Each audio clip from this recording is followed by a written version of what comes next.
And then I saw in the paper that De Niro was doing Al Capone. I thought, oh, he's got him. Terrific. Then I was sitting there having my cornflakes in the morning, and Linda's opening the mail. She went, oh, that. She said, we've got a cheque here for $200,000. I said, what's it? And it said, thank you, Bob, for being my standby. Love, Brian. And I thought, well, if Hollywood's like this, I'll phone him up a couple of times. Yeah, Brian, you got any more films you don't want me to be?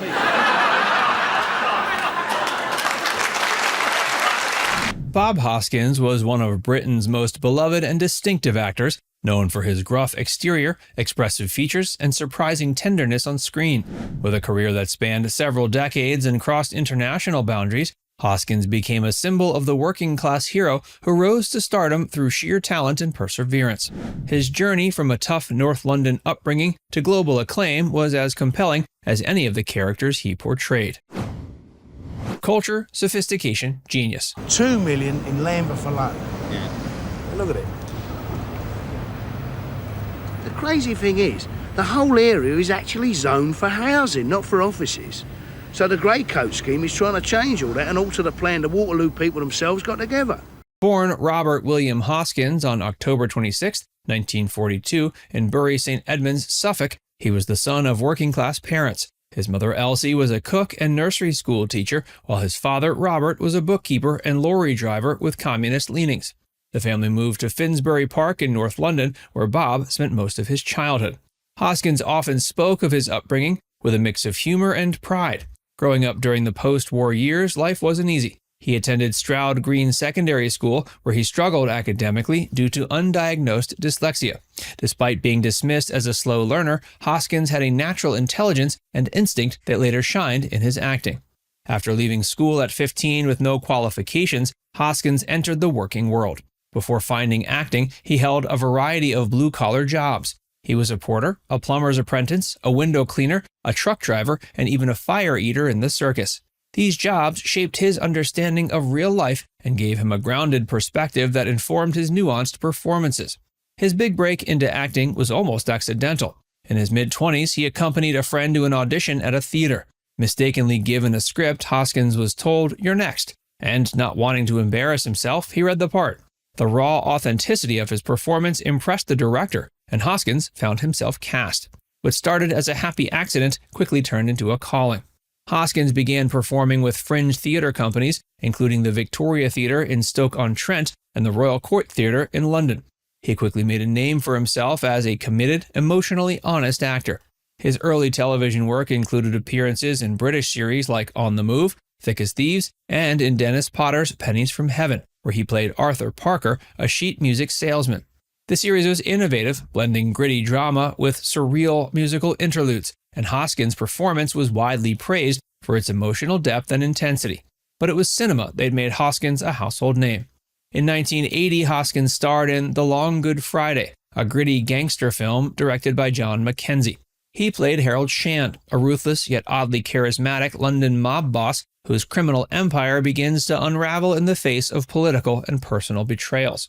This role showcased the full range of Hoskins' talents. His Harold was terrifying and violent, but also deeply human, a man whose ambition outpaced his grasp of a changing world. The film, noted for its sharp screenplay and taut direction, became a landmark in British cinema. The final scene, in which Harold sits in a car as his fate becomes clear, is a masterclass in silent, expressive acting. Hoskins' face conveys a torrent of emotions, rage, realization, and fear without a single word spoken. It made Hoskins an international star. Critics hailed his performance as one of the best ever in British film, and he received a BAFTA nomination for Best Actor. Following his success in Britain, Hoskins made a seamless transition to Hollywood, an achievement few British actors had managed at the time. His unique blend of menace and charm, along with his ability to bring nuance to every role, earned him a string of prominent parts. In 1986, he starred in Mona Lisa, directed by Neil Jordan. Hoskins played George, a recently released convict who becomes the chauffeur for a high-class call girl played by Kathy Tyson. The role earned him a Cannes Best Actor award, a BAFTA, a Golden Globe, and an Academy Award nomination. His most globally recognizable role came in 1988 with Who Framed Roger Rabbit, in the part of Eddie Valiant, a hard-boiled private detective who reluctantly helps a cartoon rabbit clear his name. Hoskins delivered a performance of great wit and imagination. The film, which merged live action with animation in groundbreaking ways, required Hoskins to act opposite characters that were added in post-production. His ability to convincingly interact with non-existent co-stars was both technically and emotionally brilliant. The film became a huge hit and remains a classic of family cinema. Other notable films from this golden period of his career include The Cotton Club, Brazil, Hook, Mermaids, and Nixon. Hoskins could shift between genres effortlessly. He could play a mob boss, a detective, a romantic lead, or a fantasy sidekick, all while retaining his signature humanity and grit.